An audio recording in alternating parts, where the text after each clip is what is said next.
Wanga bwa muchima Mashia Yesu onda Indowe ya minyeke Mashia Yesu onda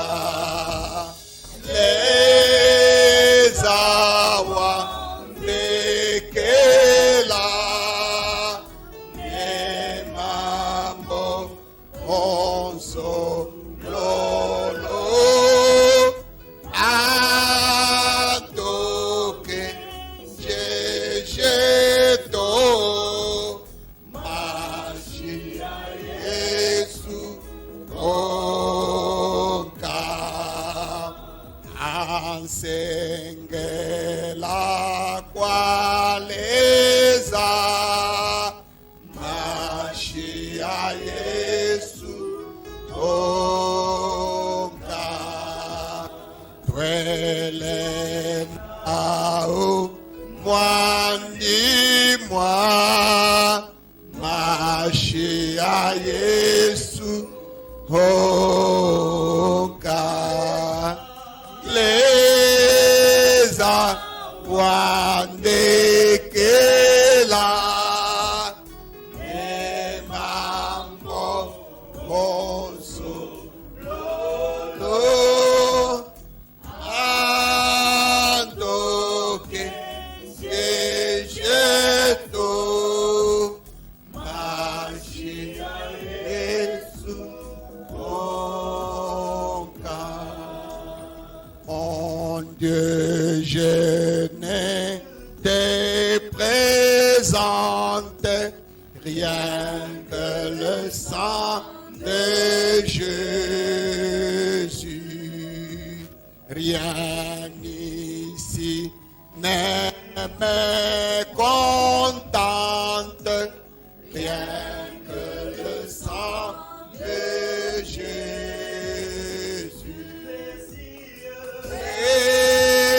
Précieux sang de l'agneau qui me donne un cœur nouveau. Rien d'autre je ne veux plus, rien que le sang de Jésus.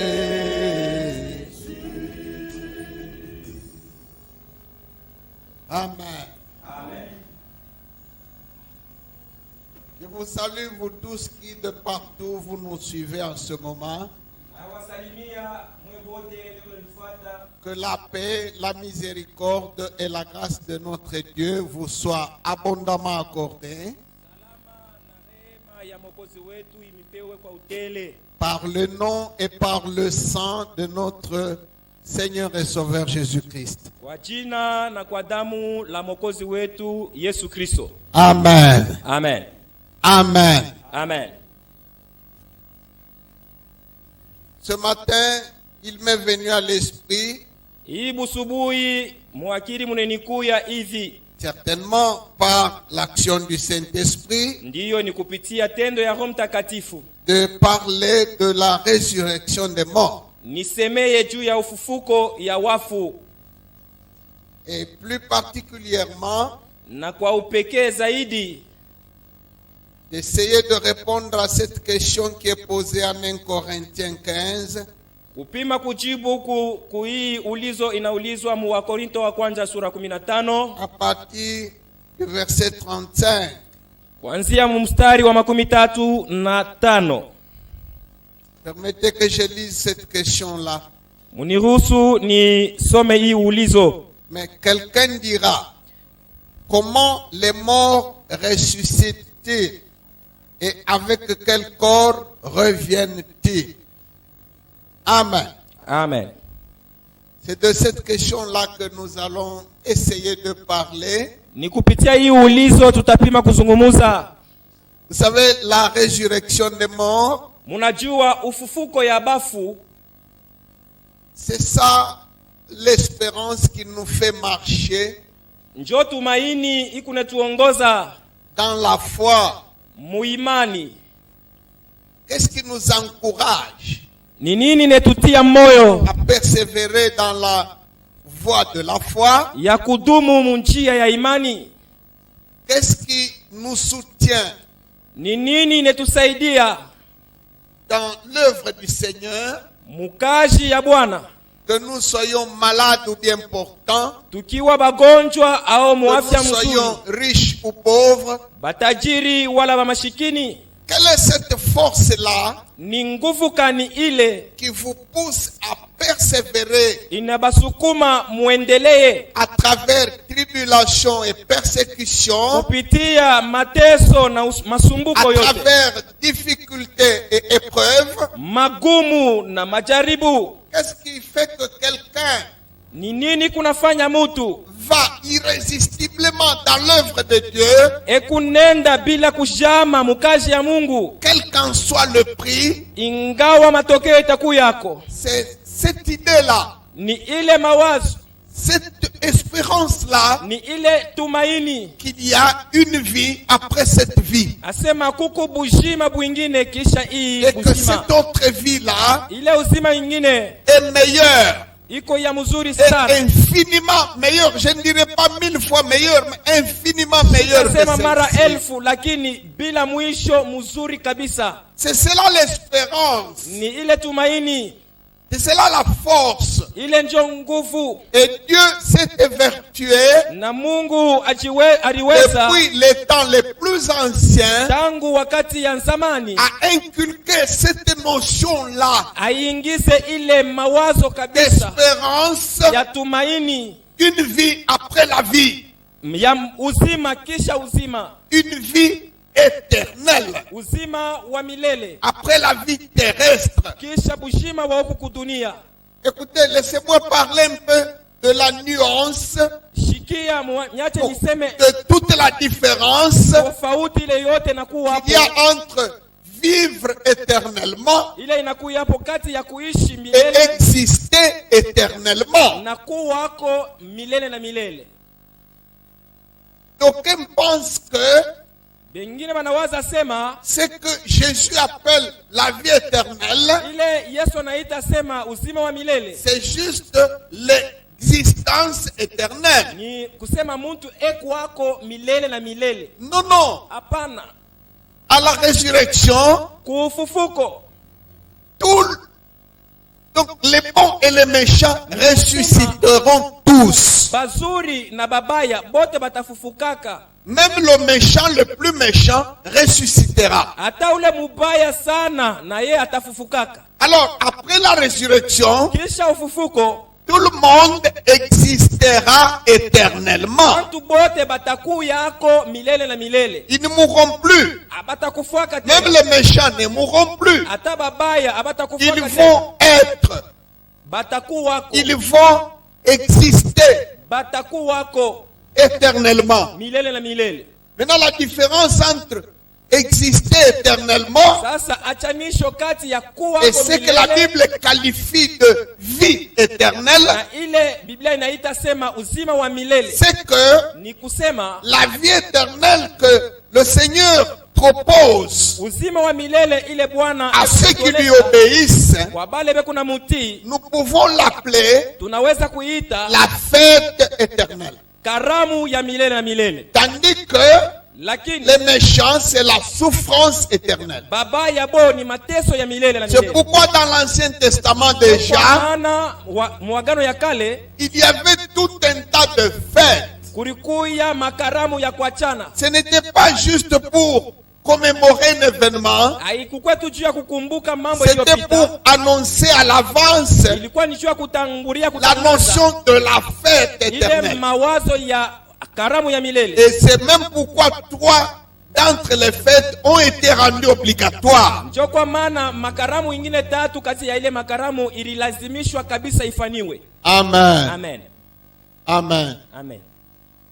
Et Dieu a présenté la résurrection de son fils Jésus Mungu alionyesha ufufuko ya mtoto yake Yesu comme étant sa vile l'échantillon kionyesho, la garantie, tumaini, la preuve que tout ce discours-là n'est pas que discours sur la résurrection. ya kusema ile mambo wanasemaka ya ufufuko. Pour haina dire tu aux gens kusema kule. humains, Ni écoutez, kuonesha ce basi, que je vous dis, ce que je vous raconte sur la résurrection, sur votre résurrection-là, mushikie mambo niko nimeambia juu ya ufufuko ce ne sont yenu. pas des histoires, Haina tu harishi, c'est la vérité. ni ukweli Et en voici la preuve. na kionyesho kio En voici l'échantillon. alama yoi. C'est pourquoi 1 Corinthiens 15, Ndio kwa maana Wakorinto wa kwanza verset 20, mstari wa 12 dit ceci: inasema hivi: Christ est ressuscité, Kristo alifufuka, il est les prémices yeye ni malimbuko de ceux qui sont décédés. ya bale benye La kufa.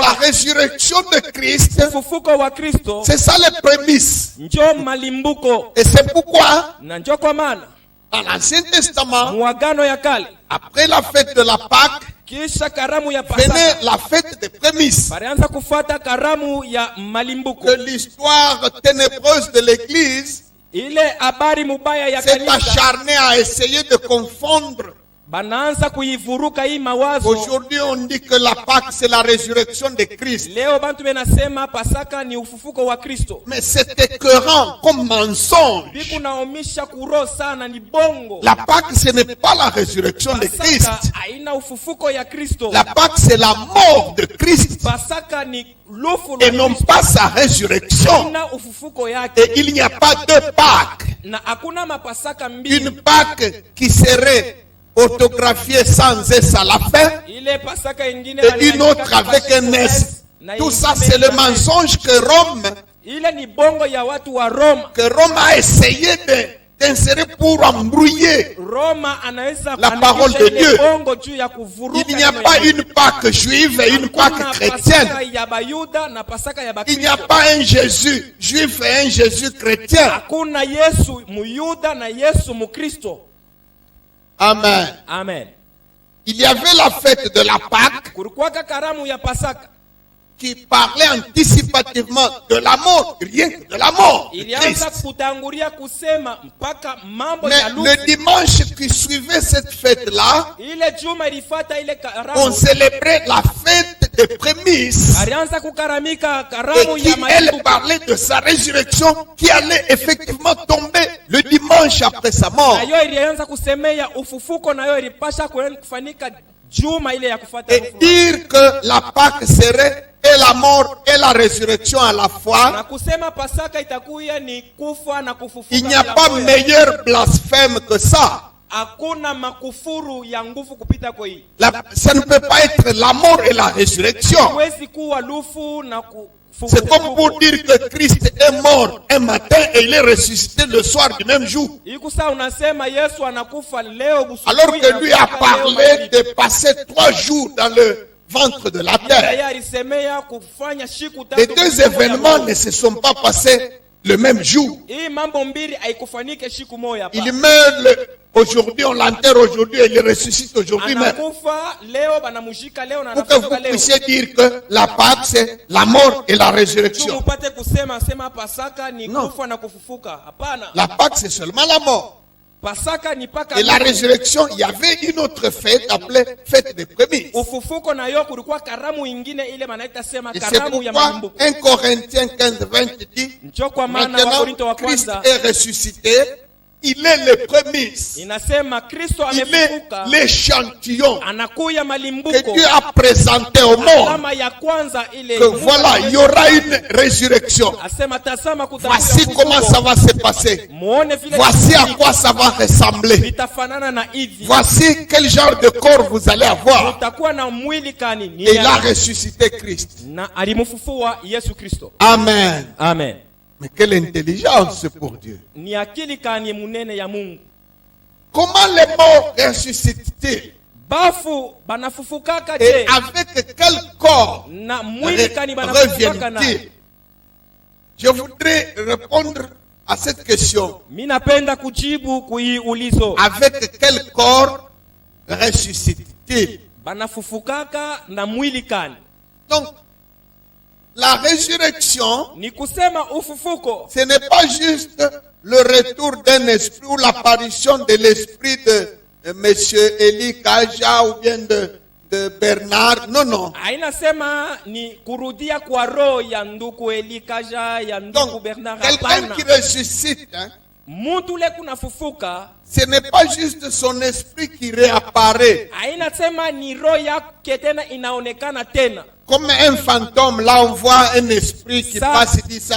Non, non, ce n'est Sa pas ça. mufu, roho ya mufu ile inaonekana iko napita, sema yeye ule anafufuka. Pana L'esprit vient roho et Dieu lui inarudia donne un corps. na banaipatia mwili. Amen. Amen. On reprend un corps. Banabeba mwili tena, Seulement, lakini ce corps-là ile mwili est différent de celui que nous avons maintenant. inachana na hii tuko nayo hapa sasa, Mais c'est un corps. lakini ni mwili Ce nayo. n'est pas juste un esprit comme, pour que ce soit comme un fantôme. Qui Haina revient. kusema Non. ni roho moya ikosa ni mufu kama Un unamwona. fantôme, c'est un esprit. Mufu ni roho Et quand ile Jésus est kuonekana. ressuscité, Wakati Yesu alifufuka, il demande un jour aux disciples, avant de monter, il dit, donne-moi du pain. anaomba banafunzi kabla ya kupanda, anasema Donnez un morceau de poisson. mulimpatie kwa kipanda On samaki, lui a donné. banamupatia, Il a mangé en leur présence. anakuria beko Il dit, mais namona. vous voyez, Munona je suis vivant. niko naishi, Ce n'est pas un esprit. haina roho. Je ne suis pas un esprit. Un esprit ne mange pas. Roho Il ne mange haikuriake, pas le poisson. haikuriake hii samaki. Amen. Amen.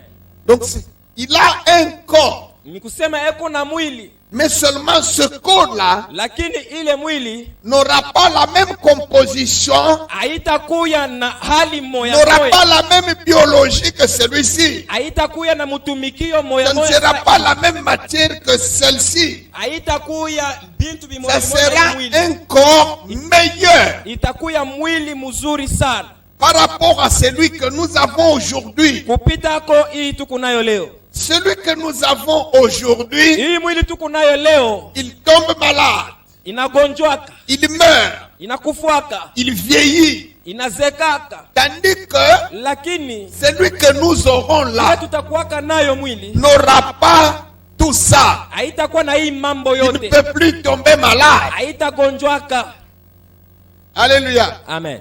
Prenez un morceau de fer, Mubebe kipande cha chuma, mettez quelque part au dehors là, mukieke inje pampepo avec la rosée, na avec l'eau. malumande mamai. Le morceau de fer Kile va chuma commencer à rouiller. kitanza kubamba nkutu. Prenez un morceau de caoutchouc, Mubebe kipande cha kaburimbo, mettez à côté du morceau de fer. mukieke pembeni ya chuma. Le caoutchouc ne va pas prendre la rouille, Kile kikaburimbo akitabamba nkutu, tandis que le fer va prendre la rouille. lakini chuma kio kitabamba nkutu. Alors le corps que nous aurons, Ile mwili shi tutakuwaka nayo il ne sera plus susceptible de tomber malade parce qu'il y aura un coronavirus quelque part. Non. haitakuwaka tena na ile uwezo ya kuingia Parce magonjwa qu'il y a kama la corona, typhoïde, la malaria tifoid, mamalaria, qui tue plus que le coronavirus, ile même maintenant. kunaua kupita kuna yenye corona. Même aujourd'hui, quand je vous parle, Na leo hapa niko nasema nous mourrons plus de malaria que de coronavirus malaria iko netuua sana et kupita de kwa fièvre corona typhoïde. na matifoid. Mais le corps qu'on aura là, Lakini ile mwili tutakuwaka nayo ce sera comme si vous prenez un caoutchouc, vous le trempez dans l'acide sulfurique pur. ikusa vile unabeba kaburimbo unaweka mu acide sulfurique, L'acide sulfurique n'aura aucun effet sur ce caoutchouc-là. ile acide ile Donc haitailunguza c'est kile un kitu. corps différent. Ni kusema ni mwili ya Et kuachana. c'est pour cela que Ni njo kwa maana cette terre hii dunia n'aura plus raison d'exister. haitakuya na mafaa ya Il y a kuendelea des gens kuishi. qui soutiennent que nous allons rester sur cette terre. Huku bantu bengine beko nakamatisha ile mawazo asema No. tutaishi pa hii bulongo. À quoi servira-t-elle? Itasaidia tena kunini? hii Elle ne bulongo? servira plus à rien. Haitasaidia kukintu. L'homme n'aura plus besoin Mutu asitahitaji tena de vivre kuishi grâce aux éléments de cette terre. kupitia bintu vya kutokea kwa hii bulongo. Pour manger le fait de manioc et avoir le fer ou le calcium, Juu ya kuli manger yako, le poisson pour msombe avoir upate vitu le vya kujenga mwili. phosphore ou quoi. Non.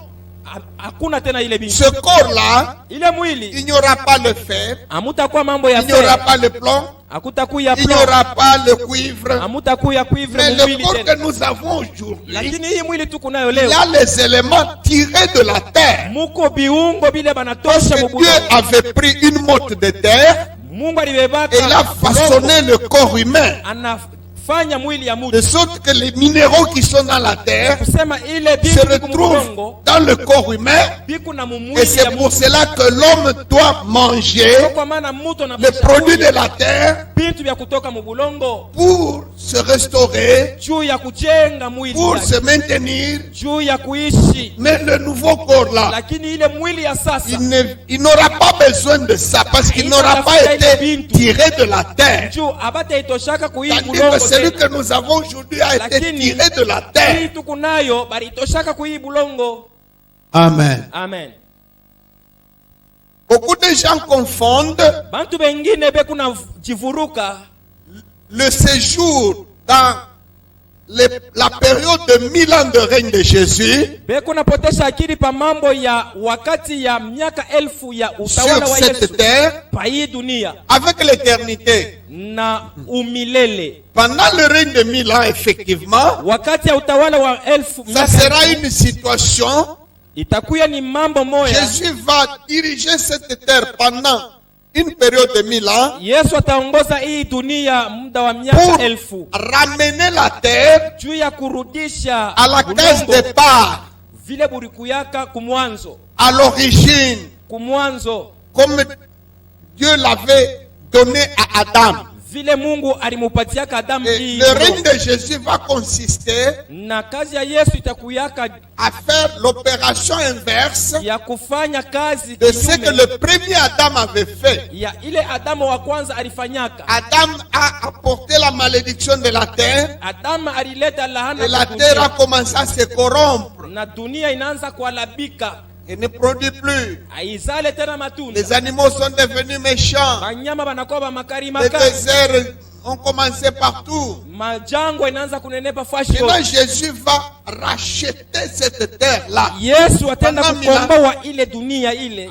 à la fin du règne de 1000 ans, Kumwisho ya utawala wa miaka la 1000 terre sera exactement comme Dieu l'avait créée et remise à Adam. na dunia itarudia paka vile Et ce ilikuwa sera ça. vile walimpatiaka Adamu. La fin du règne de 1000 ans. Na njoo itakuya La mwisho ya utawala rédemption wa de la miaka 1000. terre. Kurudishwa Et kwa maintenant, à la dunia. fin de 1000 ans, c'est fini. Na kumwisho ya ile utawala Satan sera relâché de son cachot. shetani batamwachilia mugereza Cette yake. terre va passer. Hii dunia itapita. Les astres, les planètes, tout ça, Manyota, ça va mabibi passer. mumbingu Il y aura un nouveau système kutakuya maisha ingine différent de celui-ci. ya kuachana na hii Dieu dunia. dit, voici, j'ai fait toutes choses nouvelles. Mungu anasema tazama mimi nafanya bintu vyote. Ça ne sera plus cette terre. Haitakuya tena hii. Ça ne sera dunia. plus Mars, ce système solaire. Haitakuya hii mabiote Ce sera autre chose. Itakuwa ni mambo ingine. Amen. Amen. Amen. Amen. Avec quel corps ressuscite-t-il? Nina mwili kani bafu wanafufukaka nayo. Donc, retenez qu'il y aura un corps. Mujue wasema kutakuwaka mwili La moja. résurrection, ce n'est pas seulement les esprits des gens qui étaient décédés Ufufuko qui haina kusema réapparaissent. ni Non. ile maro ya wale bantu Ces walikufa esprits-là ile maro revêtiront un corps, itafualaka mwili mais différent de ce corps. lakini ya kuachana na hii mwili tu. Un nouveau corps. Mwili mpya. Ils ont 1 Jean chapitre 3, Tusome Yohane wa kwanza sura 3 versets 1 à 3. mstari wa kwanza fika wa 3. Premier épître de Jean. chapitre Barua ya 3, kwanza ya Yohane 3.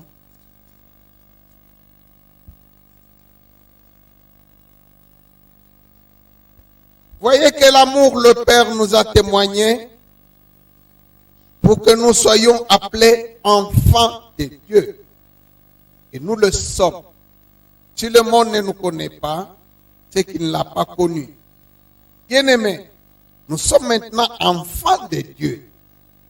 Et ce que nous serons n'a pas encore été manifesté. Mais nous savons que lorsque cela sera manifesté, nous serons semblables à lui. Parce que nous le verrons tel qu'il est. Amen. Amen. Personne ne peut décrire Hakuna mtu anaweza kufafanusha avec exactitude vile inastahili ce que nous serons. kile tutakuwaka. Non, non. Hapana.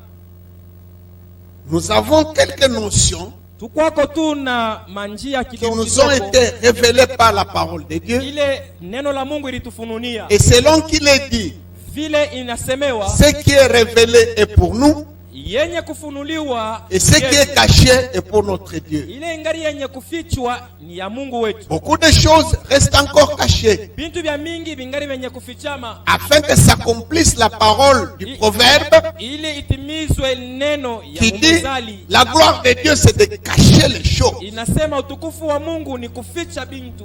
Mais seulement Lakini tu la petite fenêtre qui nous est ouverte sur cette connaissance, kadirisha tu kaloko kanatufunguliwa pa hii parce que nous kufahamu. connaissons partiellement, Juu tunajua kipande. la petite fenêtre là donc nous permet de dire Kale kadirisha kaloko que kaneturuhusu nous allons ressusciter. asema tutafufuka. Nous ressusciterons avec un corps différent de celui-ci Tutafufukaka na mwili ya kuachana na et que nous serons semblables à Christ. na tutamufananaka Kristo. Nous ne serons pas identiques au Christ, Hatutakuya pamoja na Kristo, mais nous lui ressemblerons. lakini tutamufananaka. Et nous n'allons pas lui ressembler tous dans la même proportion, de la même façon. Non, Hatutamufanana shi bote mukipimo ce kimoya, sera chacun en son rang. lakini itakuwa kila mtu mukiwango mukipimo En chake. général, tous les ressuscités, tous les saints qui ressusciteront, Lakini bale batakatifu bote batafufuka, ressembleront à Christ,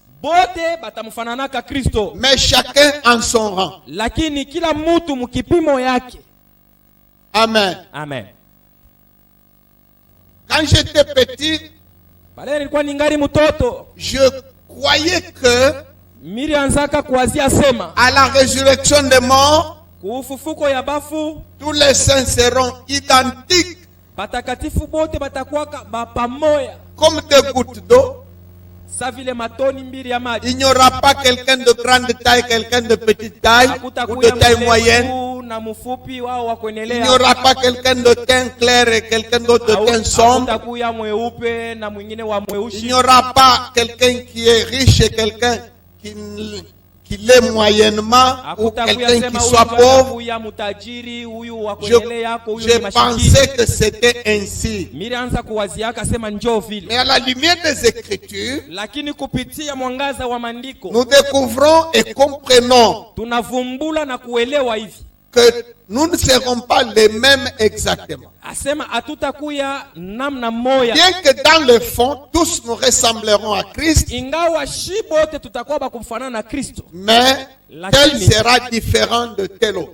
Lakini huyu atafanana na huyu mwingine. Et c'est cela que je me propose d'expliquer brièvement. Njoo pale mimi napenda nifasirie kwa D'où mkifupi. viendra cette différence-là? Ile achanisho ya huyu na huyu Et je itatokea wapi? voudrais expliquer ça pour créer ta soif, Na mimi mpenda kubifasilia juu nikupatie pour kiu. attiser ton zèle. Njoo nichochee tena bidii yako. Amen. Amen. Ce n'est pas juste pour raconter une histoire. Non. Haina tu njoo nilete tu arishi moja C'est pour que tu ikufurahisha pa. puisses avoir un objectif à poursuivre. Ni juu upate kwako na shaba ya kufukuzia. Amen. Amen.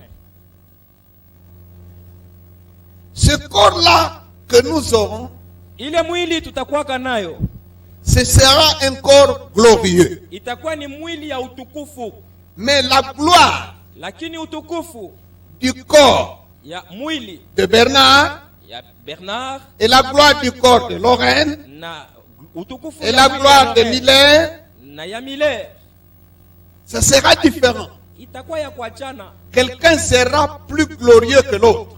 Moya atakuya na utukufu kupita kwa ya huyu mwingine, Quelqu'un brillera plus que l'autre. mwingine atangala kupita kwa huyu. Prenez un exemple. Tubebe mfano. Nous, on nous appelle les Noirs. Shiba netuitaka sema bantu beushi. Bien que mon teint là ne soit pas ce noir-là, comme le tableau. Ata nyewe bweushi anasema wao mimi nakuwa saa kaburimbo hapana. Bon, maintenant, parmi nous les Noirs, Sasa katikati ya shibeushi.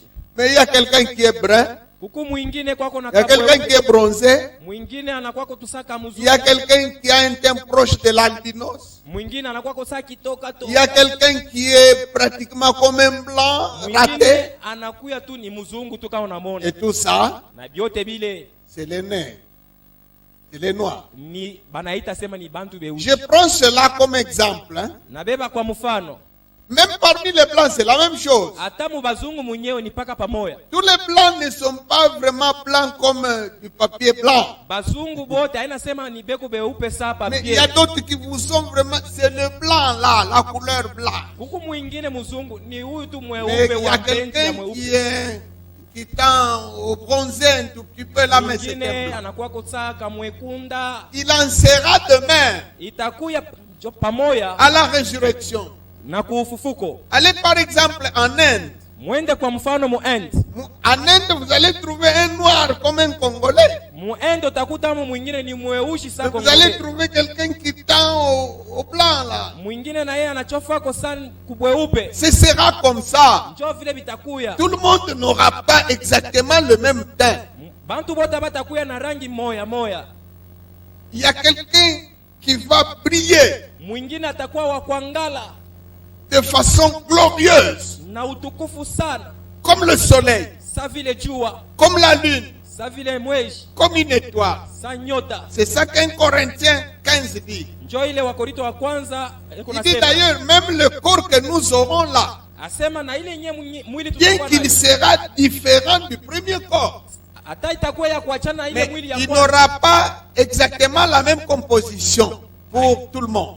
Haitakuya na namna moya Quand moya il kwa dit, bantu bote. autre est le corps des poissons, Asema hii Autre ni mwili le corps des samaki, oiseaux, hii autre le bandege, corps des quadrupèdes. hii ingine ni ya ba Et même mtambazi. parmi les poissons, Na katikati le ya tilapia samaki, est différent de la silure. tilapia dans na- leur na- composition. na kabambale. Amen. Amen. Si vous prenez la silure et l'anguille, ça se ressemble. Ukibebe kamambale na mulonge bana. Mais la chair n'est pas exactement la même. Lakini Et même la taille n'est pas la même. burefu na nyama inaenda kuachana hako tena. La carpe et le tilapia, c'est différent. Tilapia na masamaki ingine ingine nayo inachana Le tena. corbeau, le hibou et la pentade, c'est différent. Kunguru na bandeke bengine banachana. La pentade a de la viande de très bonne qualité, Nkanga anakuwa na nyama ya mzuri sana. mais je ne connais pas la viande de hibou parce que je ne l'ai jamais mangé. Jijue nyama ya mfuifui njunshi amkuriaka. Amen. Amen. Mais tout ça, ce sont des oiseaux. Lakini bale bote ni bandeki.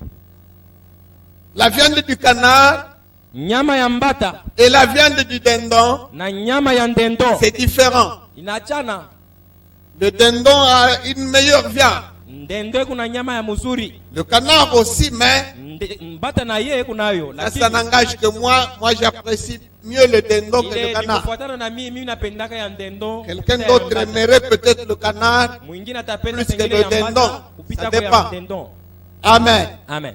À la résurrection, Kufufuko il y a quelqu'un kuko muntu qui aura un corps glorieux, atakuwa na mwili ya utukufu. qui aura une certaine matière, une certaine composition, Atakuya na namna ya mwili yake et vile qui sera différent ya kuachana de son voisin qui est lui aussi saint, ya na jirani wake na yeye ule ni mtakatifu. qui est aussi glorieux, Na hiyo ni ya utukufu. mais ça sera différent. Lakini panachana.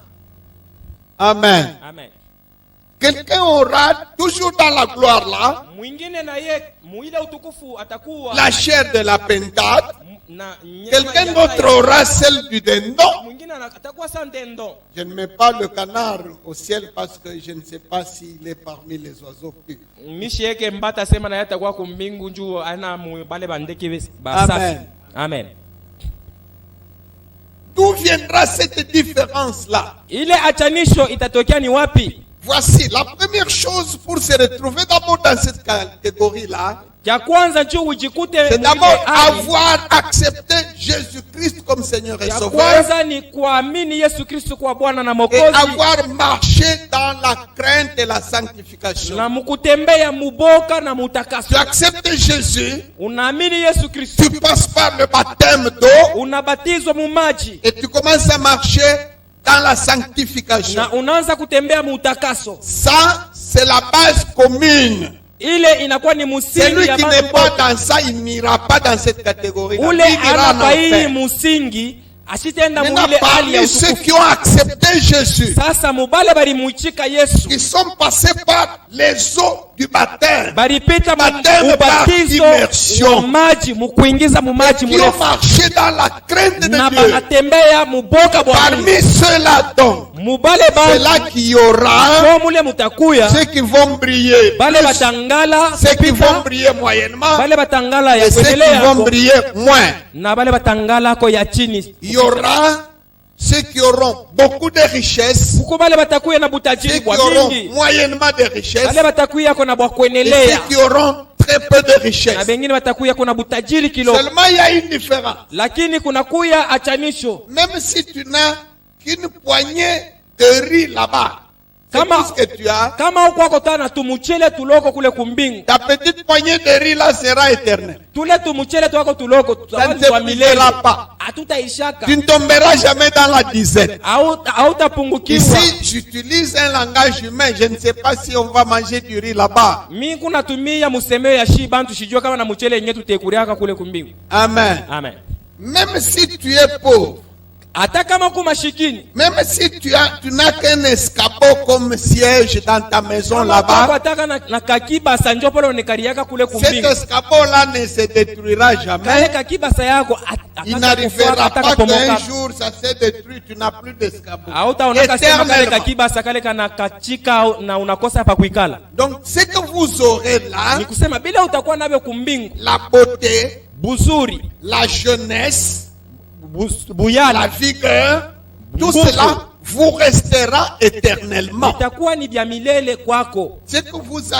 Ce qui vous sera donné le premier jour là, Bila bitamipewa siku ile ya kwanza, ça ne finira jamais. habitaishaka hata siku Tu moja. auras ça éternellement. Utakuwa navyo siku C'est yote ça la milele. différence. Njo achanisho itakuya. Et puis la différence, c'est que Na tofauti ni il kusema n'y a plus de générosité ou de solidarité là-bas. hakutakuya sema huyu ni wa moyo mwema au Pour que banaungana na quelqu'un huyu. donne à son prochain. Non. Asema huyu naenda kamukaburie kwa mwenzake. Chacun aura sa part pour lui et pour lui seul. Kila mtu atakuwa na byake ye Il n'y mwenyewe. a personne qui va encore aller partager sa part avec quelqu'un d'autre. Hakuna tena mtu Par atatoka na pitié, byake asema par générosité, anamushikilia ko buluma, par libéralité. eko na Non. moyo mwema, anakabulaka. Sinon, Hapana, vous aurez contredit la mutenda parole de Dieu. kupinga neno ya Mungu. Parce que celui qui a semé plus, Nju ule alipanda vya mingi, il moissonnera plus. ye atenda kuvuna vya Mais mingi. si quelqu'un a semé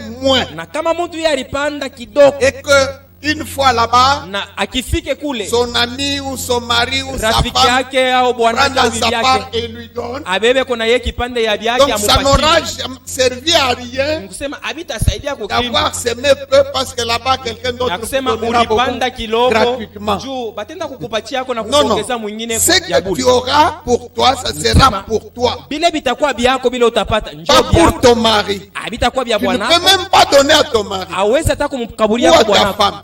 au bibi yako ou à ton enfant, au mtoto wako ou à ton père, au baba à ta yako mère, mama à yako ton ami. rafiki yako, Chacun pour soi. kila mtu na Ça byake, sera comme ça. njo vile bitakuwa. Ton sort sera ton sort. Ni kusema mambo yako vile itakuya, njo Tu ne paka vile peux pas itakuya. prendre de ta gloire donner à un autre. Hautabeba utukufu yako Tu umkaburie ne kwa prendras mwenzako, pas de tes richesses donner à un autre. ubebe butajiri Vous voyez wako ça déjà ukabule. dans la parabole des 10 vierges. Mubione muile mfumbo Toutes ya les 10 bikira kumi, étaient vierges. bote 10 balikuwa babikira. Mais quand les folles ont commencé à demander aux sages, Lakini bale bapumbafu wakati wanaanza kubaomba donnez-nous bale aussi baakili, un peu de votre huile. mwitupatie ko na shi mafuta Les sages yenu. ont répondu, non, non, nous ne pouvons Bale pas prendre baakili notre huile et donner. banasema hatuwezi kumipatia mafuta Ça yenu, ne se fera plus. habitafanyika. Une fois la trompette sonnée, c'est fini. Kama tarumbete inalia, Personne ne donnera à son prochain. hakuna mwingine atakabula C'est vyake seulement kwa maintenant mwingine. qu'il faut donner. Ni hapa sasa ndio inapasha kukabula. Alors je vais donner quelques points, je termine. Mitaleta manukta ingine juu ya kumaliza. J'ai dit nous aurons un corps. Mimi nasema Nous tutakuwa ne na serons mwili. pas que des esprits, non. Il y aura un Tutakuya corps. tu maropa hapana. Mais ce na mwili corps itakuya. sera différent de Lakini, celui-ci. ile mwili itakuwa ya kuachana na hii. Et ce corps sera différent entre nous. Na ile mamwili tutakuwa nayo Le itakuwa ya corps de l'un kuachana huyu na sera huyu. différent du corps de l'autre. Mwili ya huyu itaachana na ya huyu mwingine. Certains seront plus glorieux que d'autres. Mwili ingine itakuwa ya utukufu sana Et kupita ya ingine. cela au prorata de nos œuvres. Ile ni kufuatana na makazi ile tuko Là, nafanya. ça ne dépend plus de la sanctification. Ile haitafuatana Ça sema ulikuwa dépend mtakatifu. des œuvres.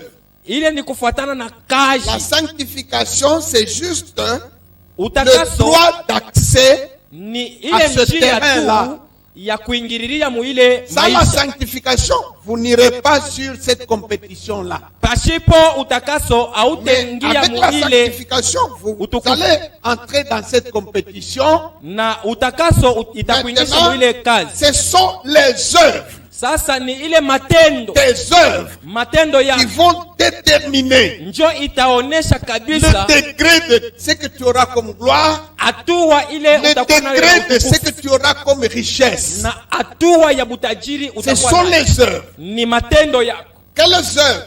Matendo kazi. Je m'en vais énumérer quelques-unes. Tabalula ko tu ingine.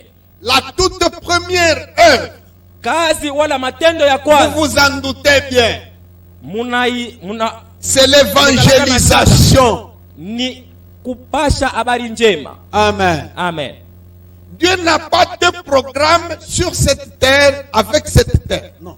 Mungu ashina na maprogramme mbili Dieu juu ya hii n'a ulimwengu. pas de projet avec le genre humain. Non. Mungu ana na matengenezo mbili ya kuachana na Dieu bantu. a un seul programme avec la terre. ici.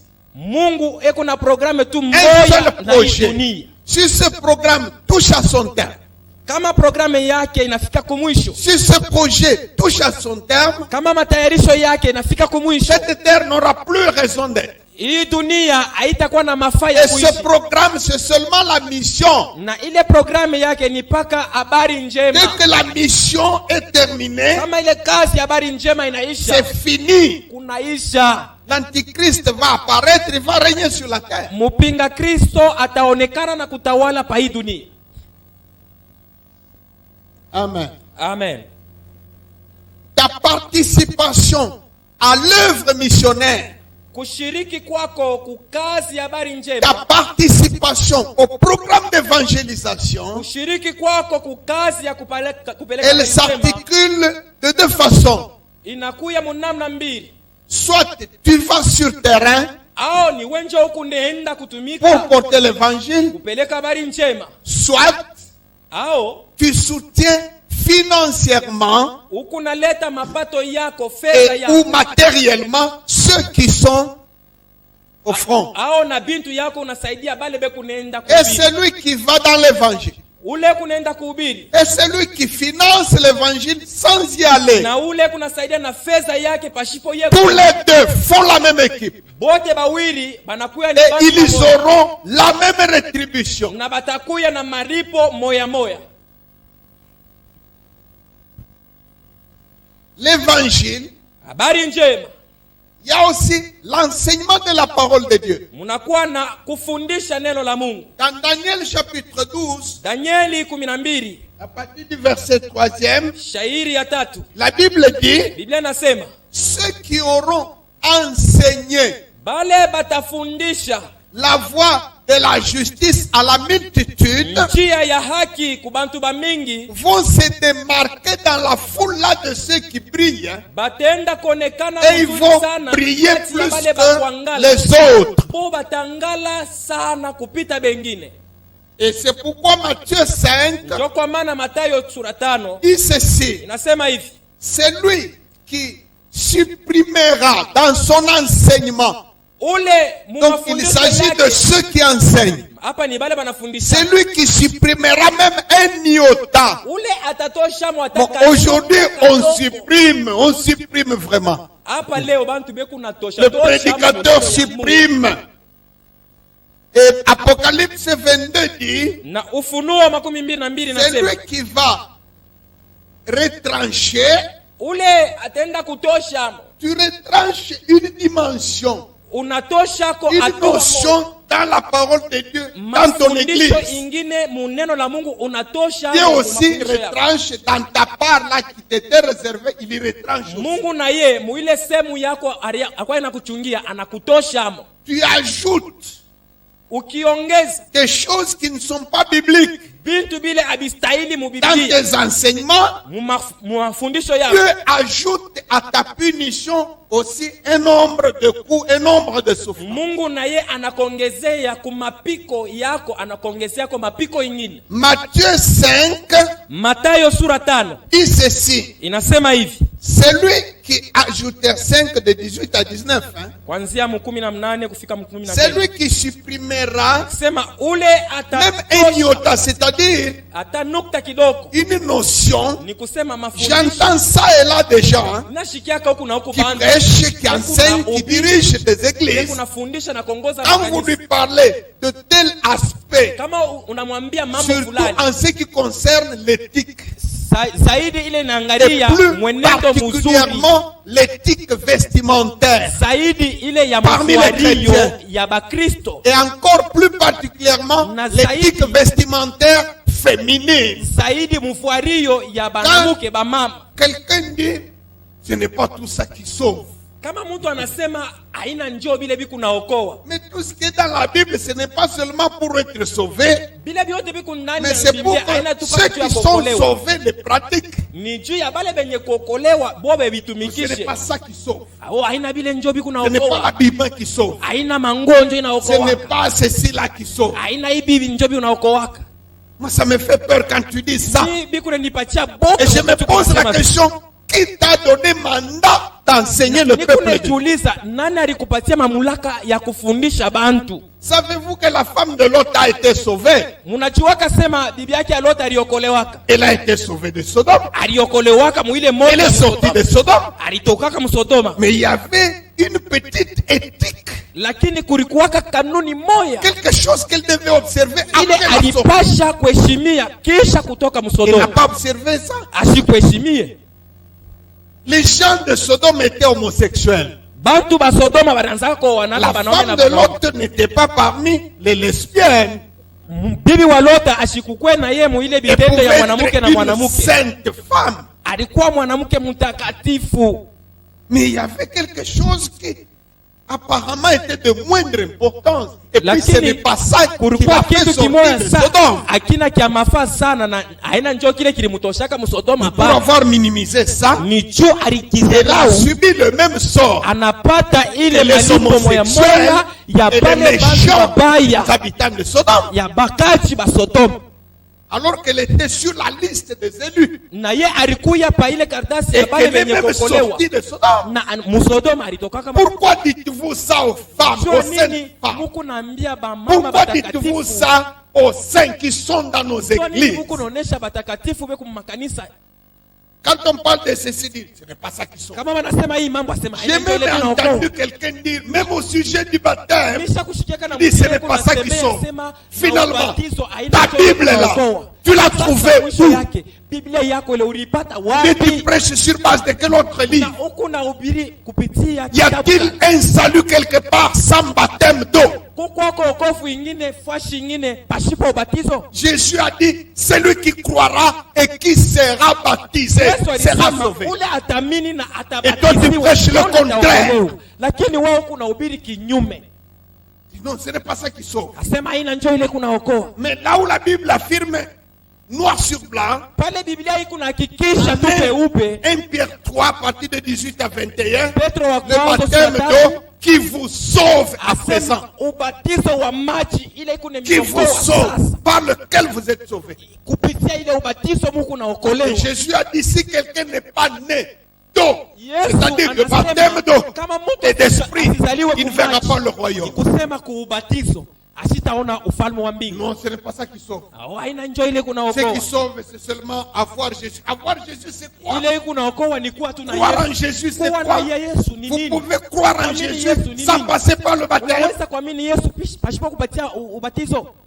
Voici ce que dit la formule. Shikia vile Répandez-vous mutubu et faites-vous baptiser. na mubatizwe. Et toi, tu dis, répandez-vous Wewe unasema et soyez mutubu seulement des gens de prière. na mukwetu bantu wa malombi. Baptême ou pas, ce n'est pas ça qui compte. Ubatizwe au usibatizwe haina Mon na frère, mafaa. Ndugu, si tu ne reviens pas de cette fausse doctrine, kama autoke ku ile mafundisho ya tu vas bongo, le regretter. utenda kuteswa. Jésus n'est plus loin. Yesu ashina mbali, Il est en route. eko munjia, Il vient prendre son église. ena kwa kubeba kanisa yake.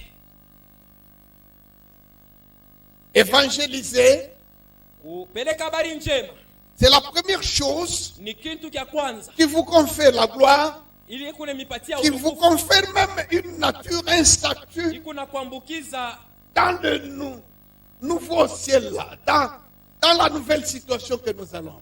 hali mupya ya Enseigner droitement la parole, kufundisha vile sans ajouter neno la ni Mungu, retrancher. bila kuongeza wala kutosha. Ça vous confère encore l'éclat. Ikuna mipatia na kuangana. Notre souci, nous les prédicateurs, notre souci, nous qui enseignons de partout, Utaka kwetu shiba c'est kufundisha fashi de yote. toujours rentrer à l'originalité de la parole telle qu'elle a été prêchée. Kuneno la Mungu tangia mwanzo vile Voici ce que Paul dit en 1 Corinthiens 15 à partir de 1. vile eko nafundisha. Il dit, je vous rappelle, frères, Asema l'évangile que vous avez reçu, habari njema mlioipokea par lequel vous êtes sauvés, kupitia ile mnaokolewa à condition kwa que vous le reteniez dans les mêmes termes où vous l'avez reçu. mpaka vile muri Si vous ne le retenez pas kama amuijui exactement comme il a été mpaka prêché, vile barihubiri, vous aurez cru mutakuwa en mweza vain. kuamini vya bule vya ovyo.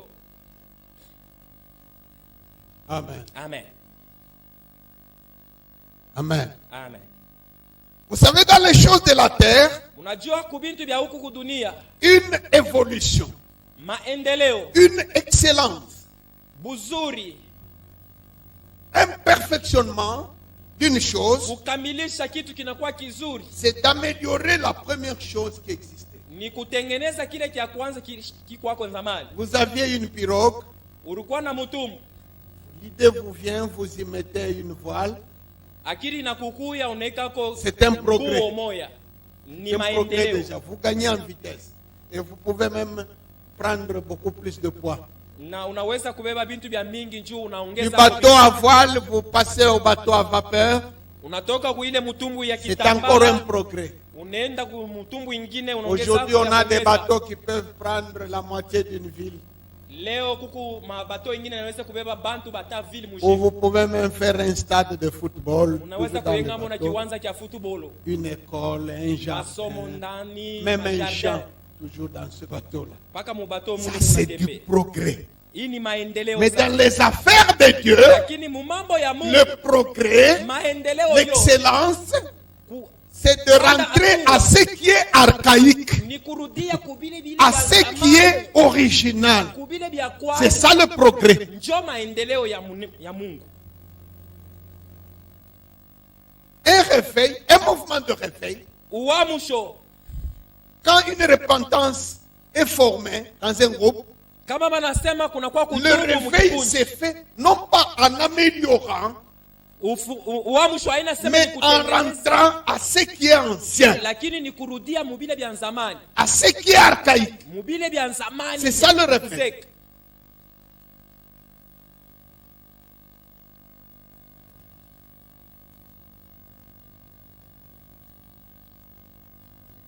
Pour les serviteurs de Dieu, Kwa batumishi ba Mungu, notre jugement à nous hukumu yetu shie se fera en fonction itafanyika kufatana de ce que nous avons prêché Et c'est que nous avons dit aux fidèles.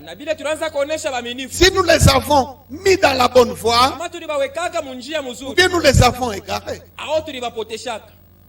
Paul conseille son fils spirituel Timothée de garder l'originalité, l'authenticité de la parole de Dieu.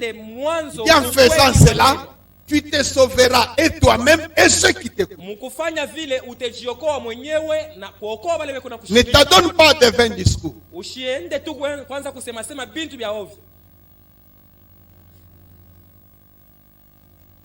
Amen. Amen.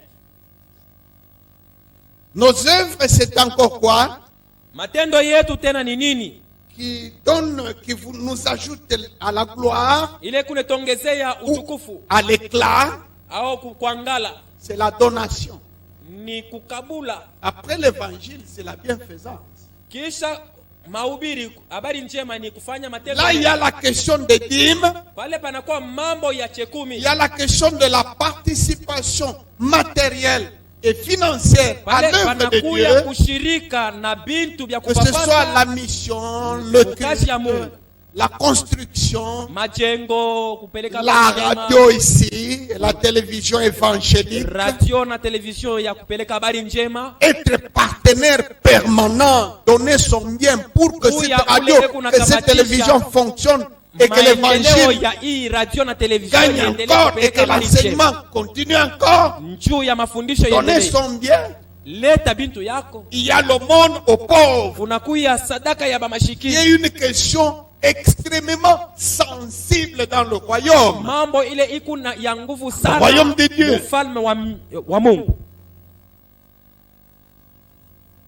L'assistance à toute personne dans la nécessité. Pas seulement la veuve. Pas seulement l'orphelin. Pas seulement les enfants abandonnés. Oui, ceux-là sont en tête de liste, bien sûr. Mais il y a aussi tout l'infortuné, tout le malheureux qui est dans notre rayon visuel, qui est dans ton rayon visuel. L'infortuné du bon samaritain, là, wakuteswa ule wa Msamaria mwema.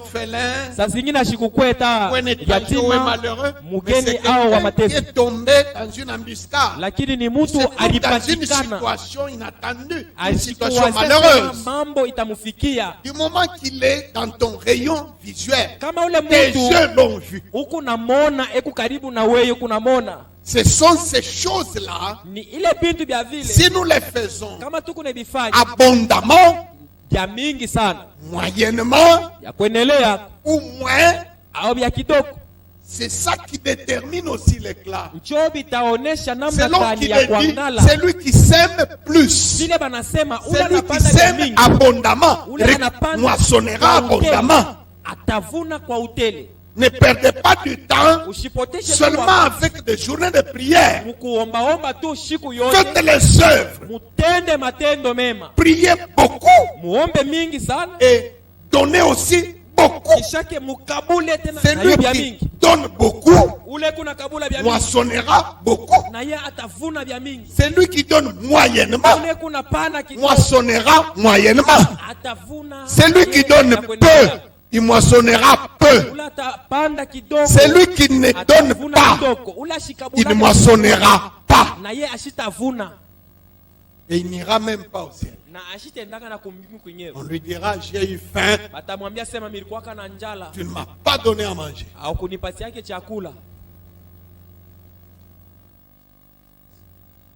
Amen. Amen. Amen. Amen.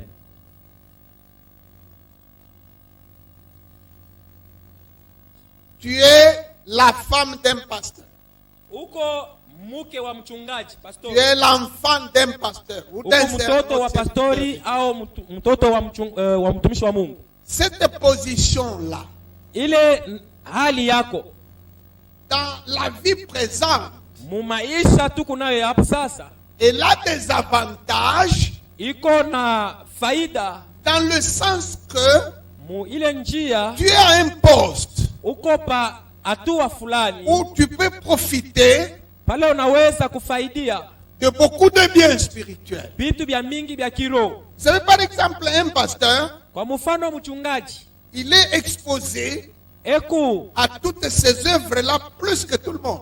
mbele ya kufanya ile matendo mema kupitako bantu bote. Plus que tout le monde. C'est lui qui reçoit et qui connaît, qui a faim, qui est veuve, qui Yenje est malheureux. kunapokea anajua Il bale est kuna exposé à njala ces majani ni choses-là banani. et il a la possibilité de poser beaucoup d'œuvres. Kuna namna ya kufanya matendo mingi Alors, sana. c'est ça l'avantage Njoo pour ceux qui faida sont autour de lui.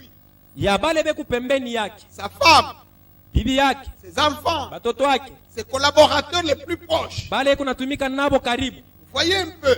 Muone Parce que, voyez un peu ce que disait Eliezer au sujet du test pour avoir la femme pour Isaac. muone bile Eliezer alianza kusema kanjuu ya kupima Il bibi wa fallait Isaac. une femme Ilipasha apate bibi pour Isaac. Il fallait wa une femme Isaac, qui non seulement satisfait les besoins haina tu juu de son mari, atimize mais qui mahitaji ya peut voir Bwana, aussi autour de son mari lakini anaweza quels kuya sont na les problèmes. pembeni ya bwana yake Son kukuta na mari a mambo des kali. chameaux.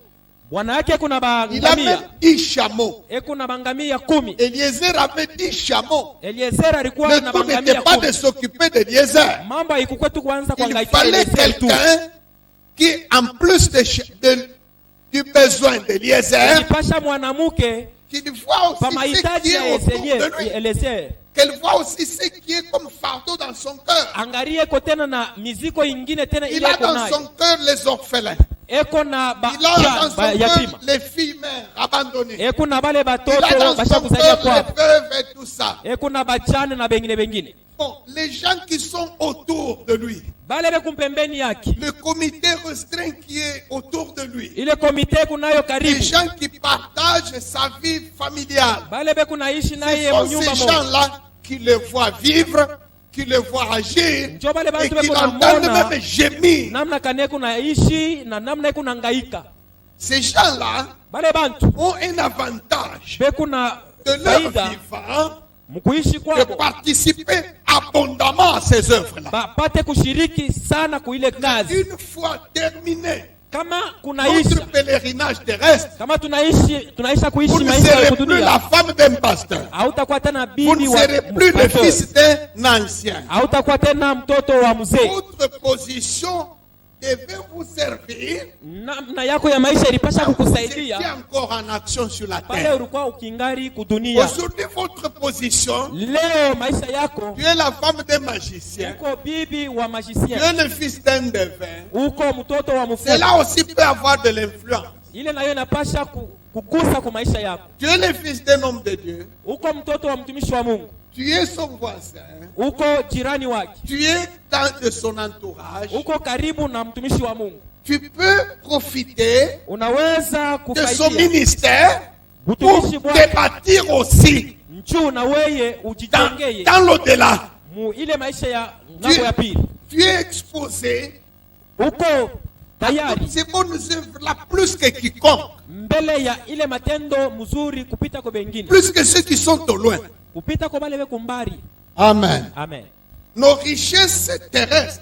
Butajiri bwetu bwa kudunia. 1 Timothée 6, Timotheo wa kwanza sura 6 à partir de 7, kuanzia mstari wa 7 dit ceci. inasema hivi: Nous n'avons rien apporté dans ce monde, atukulete kintu hata kimoya et kwa en hii dunia, quittant ce monde, nous ne pouvons rien emporter. na mukutoka kwa hii dunia hatutabeba kintu. Tandis que Luc 12, Lakini mu à partir de 32-33, dit ceci. Luka 12 wanasema hivi: Vendez ce que vous possédez. muuzishe bile muko nabyo. Donc les richesses que nous avons Ni maintenant, kusema butajiri tu kunabo hapa sasa. quelqu'un a des milliards dans son compte en banque. Mtu eko na mamiliari mu konti ya Il ne mbanki. va pas les transférer dans sa vie après sa résurrection pour vivre avec nous. Ajitaenda kuipeleka mu bujima bwingine kama anaishi. Comment est-ce qu'on transfère les richesses? Je tunapelekaka butajiri bwetu C'est en les dépensant maintenant dans l'œuvre de Dieu. ni mukuitosha kuipeleka mukazi ya Tu les Mungu hapa transfères sasa. déjà dans ton compte là. Njo namna ya kuipeleka C'est mu pourquoi akiba Jésus yako. dit,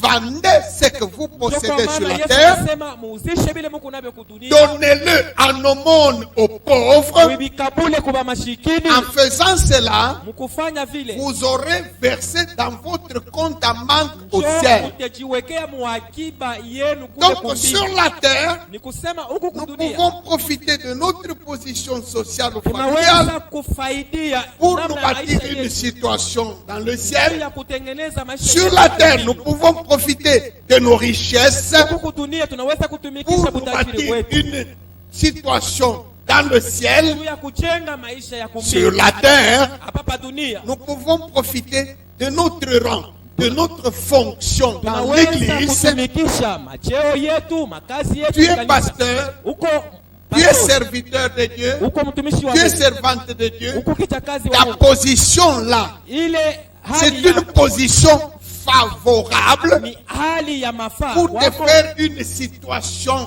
plus importante ukijengee maisha mzuri dans le sana royaume. muufalme. Si tu en profites maintenant, Kama unaitumikisha hapo sasa, mais tandis que lakini une fois décédé, kama ukisha kufa, si tu n'avais pas investi, kama si tu haukujiwekea, n'avais pas travaillé adroitement, kama tu haukutumika, auras été pasteur sur la terre, ulipasha kuwa mais à la pastor kutumia. résurrection, tu auras le rang d'un simple fidèle. Lakini kuufufuko utakuwa tu saa vile Tandis Mkristo, qu'un simple fidèle qui était sur la terre lakini ule mwaminifu tu wa peut, chini à la alikuwa kudunia résurrection, avoir le rang d'un apôtre. anaweza kuya kuufufuko Alors na que hatua ya l'apôtre, lui, mtume. est peut-être dans le rang du commun du peuple. Ule alikuya C'est mtume lui qui était kudunia anakuwa évêque. kusa mtu wowote. C'est lui qui était surintendant. Ule alikuwa surintendant, Et évêque. que ce qu'il faisait, c'était dérisoire. Wengine bila alianza kufanya tu bilikuwa ni Tandis vya chini qu'un sana. simple fidèle, une veuve,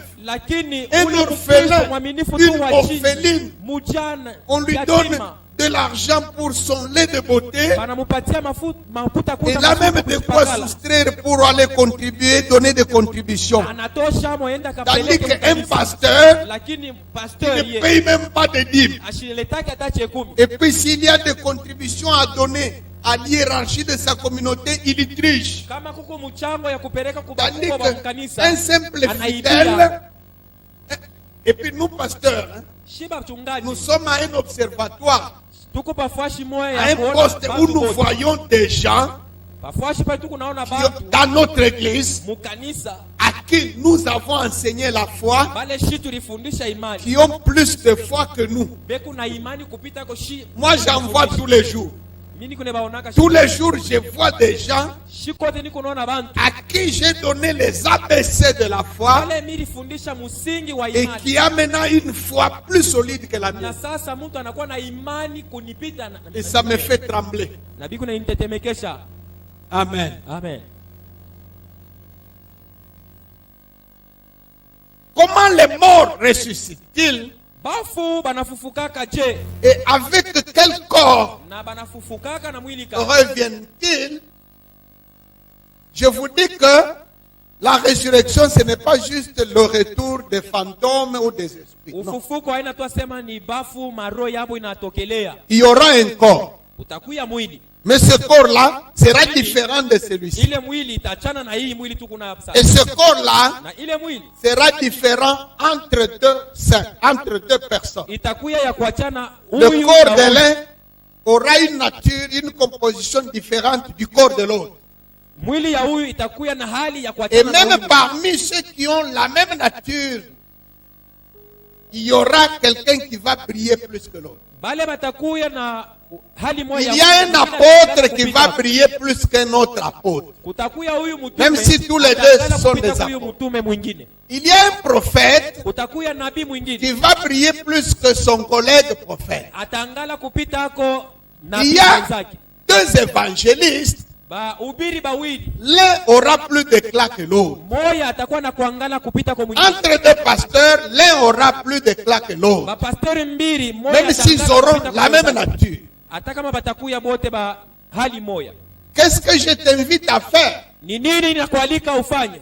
Je t'invite, si tu n'as pas encore accepté Jésus comme Seigneur et Sauveur, Nakuita kama hauja ichikaka Yesu Kristo kwa Bwana fais-le Mwokozi. aujourd'hui.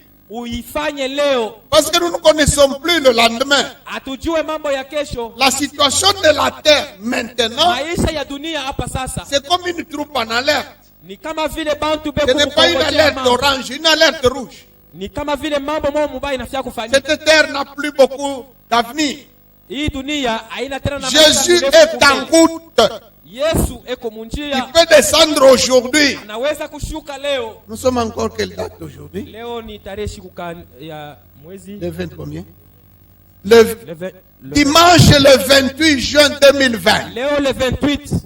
Accepte Jésus comme Seigneur et Sauveur. Amini Yesu kwa Bwana na Mwokozi. Si tu es quelque part dans la ville, Kama uko fashi dans notre ville de Likasi, umo mulikasi, fais-nous signe, utuoneshe, viens nous voir ici kuya utuone huku pour kukanisa. dire j'accepte Jésus comme Seigneur. Useme aseme mimi nechika Yesu Kristo kwa Bwana na Mwokozi. Nous allons continuer à t'encadrer même à distance dans le confinement. Tutaendelea kukusaidia hata mbalimbali muhii confinement tu kwamo. Écris-nous par SMS, Utuanjikie contacte-nous par les numéros de téléphone qui sont affichés. uitwite kuma numero ya telefone ile Ici à l'église Piscine de Bethesda, huku kukanisa Piscine de Bethesda. il y a 2 ou 3 anciens qui font la permanence Huko chaque wazee jour wawili au batatu bekwa de 9h à 15h. kwanza 9h. Viens les voir pour dire, moi j'accepte Jésus comme Seigneur. Kuya useme asema mimi naichika kuamini Yesu Kristo. Ils vont prendre ton nom, Batanjika njina ils yako, vont garder le contact avec toi. batakuya pamoja na wewe saa yote. On va trouver une façon de t'encadrer même à distance. Batatafuta namna kani ya On kukusaidia. va kama trouver une mbalimbali. façon de t'amener même au baptême d'eau Tutatafuta na namna ya kukupeleka kwa ubatizo avant que le Christ ne revienne. mbele ya Yesu arudie. Il peut venir aujourd'hui et demain. Anaweza kuya leo. Il a dit, vous ne au connaissez ni le jour ni l'heure. anasema atujue ni sakani ni shiku kani. Mon vœu aujourd'hui, Kutaka kwangu leo pour toi qui as déjà cru en Jésus, kwa weye ushakuamini Yesu Kristo, qui est déjà baptisé dans l'eau, ulishakubatizwa ndani ya maji, c'est que tu augmentes ni upate dans les œuvres. ongezeka mu matendo mema. L'évangélisation personnelle, Kuhubiri kwa upekee, tu peux évangéliser ton prochain, chacun avec son masque au nez, kila mtu anaweza kuhubiri chacun en respectant la distance d'1 mètre. mkuheshimia Tu kuachana peux toujours parler de Jésus à quelqu'un maintenant, unaweza kuonesha mtu mambo ya Yesu sans kwa mbalimbali, enfreindre les dispositions de confinement. pashipo kukotola ile Il ne faut pas mautayari ya dire Mungu. non, parce que pendant tout confiné, tout s'est arrêté. Ça, c'est un mensonge. Usisema sema onjo. On sait évangéliser même au téléphone. Hakuna namna kuhubiri mtu, hapana. Tu peux évangéliser même au téléphone. Hata ku telefone utaita mtu na Tu muhubiri. peux parler à quelqu'un même à 2 mètres de distance, Unaweza huku nasumburia na mtu mambo ya Mungu hata en mutembe gardant ton masque. na ushakuvala maske yako. Amen. Amen. Moi, je n'ai enlevé mon masque à cause du micro, mais je l'ai. Mimi rivula juu ya mikro lakini nekalaka nayo. Et je peux évangéliser avec mon masque, Na mimi naweza kuhubiri mtu na hii maske yangu nimeshavua. à distance d'1 mètre ou 2 mètres. Wachana na 1 metre au 2 metre. Fais-le. Fanya vile na wewe. Fais-le dans ta parenté. Fanya vile mujamaa yako, Fais-le dans ton quartier. mu quartier yako. Fais-le dans ton milieu professionnel. Fanya vile hata mukaji mlo na. Fais-le même sur la rue. Tu arrêtes quelqu'un, tu lui parles de Jésus. Shimamisha kwa hata mtu muhubiri. Ce que je veux encore, Kile mimi nataka tena et que tu fasses beaucoup d'œuvres. ni ufanye matendo mema ya mingi. On t'avait trompé en disant il ne faut pas payer des dîmes. Barikulandaka sema ushipeleke. Il n'y a pas pire sorcellerie que ça. Hakuna buloji bwa nguvu sana kupita Tu vas le regretter. Utenda. Jésus revient. Yesu yeko nakuya. Il dira, j'ai eu faim, vous ne m'avez pas donné à manger. Atasemaka sema ndikwaka na njala au kunipatiake chakula. Paye ta dîme dans ton église. Leta chekumi, ripa chekumi yako mukanisa yako. Donne le monde aux pauvres dans ton église. Peleka sadaka ya mashikini mukanisa yenu. Et d'ailleurs, sur ça, je demande à quiconque Na kupitia hii mimi nalomba mtu wowote de bonne volonté wa moyo mwema de nous donner atupachieko un seau de maïs kambekechi ka minji pour les enfants que nous gardons à l'opage. Kabatoto bale tuko na Vous pouvez donner ça en nature. unaweza kuileta muminji.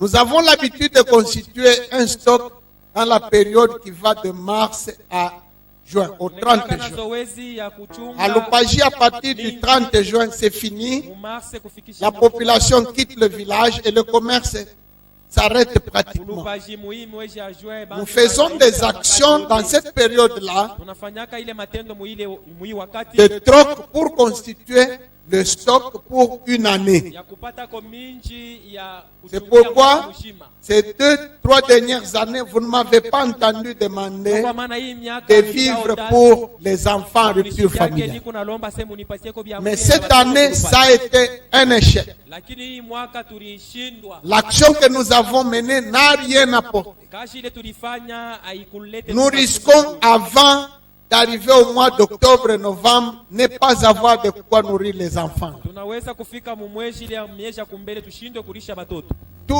Quiconque Wote m'entend, ule kuna nishikia. toute personne de bonne volonté, Ule wote wa moyo mwema. venez déposer un seau de maïs, Leta kwa taka mbekechi kamoya kaminji. 5 seaux, Mbekechi tutano.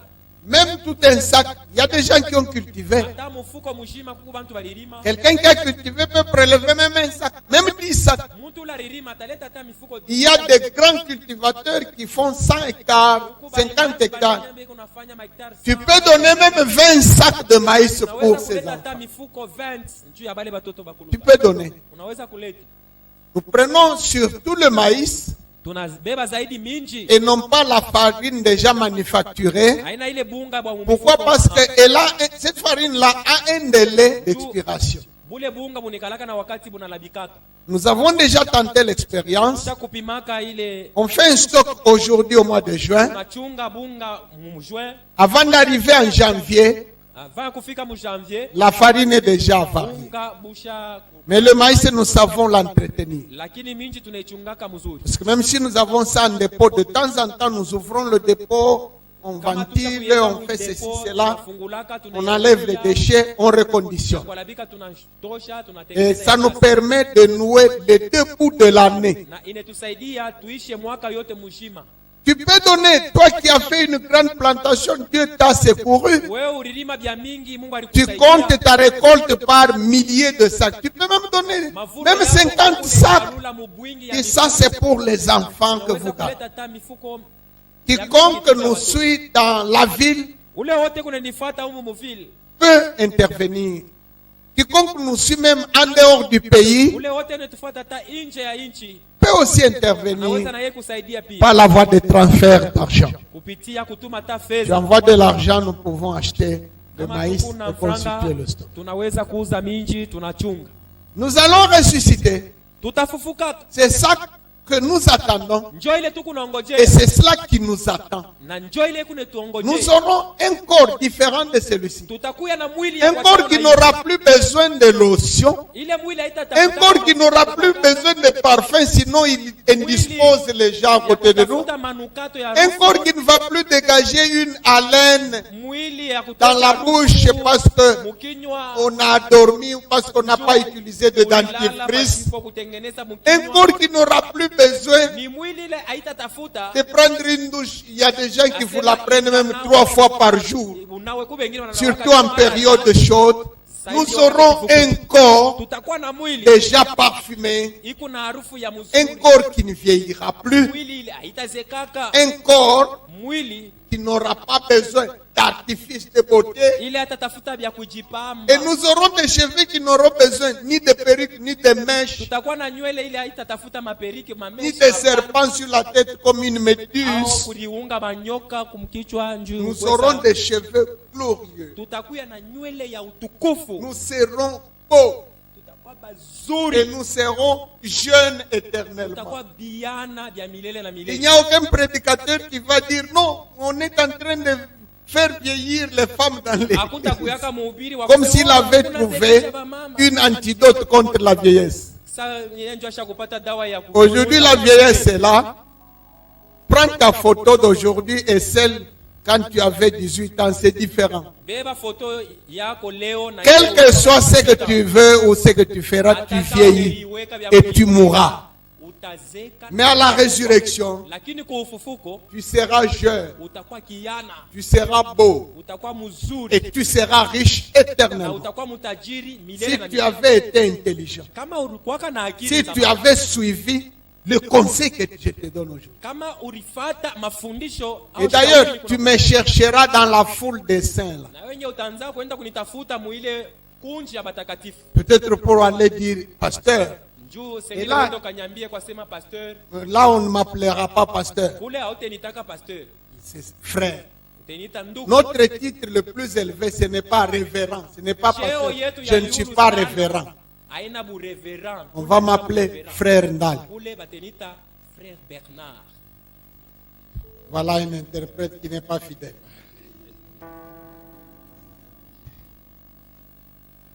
Jour heureux, jour de bonheur, bien-aimé, sois inébranlable.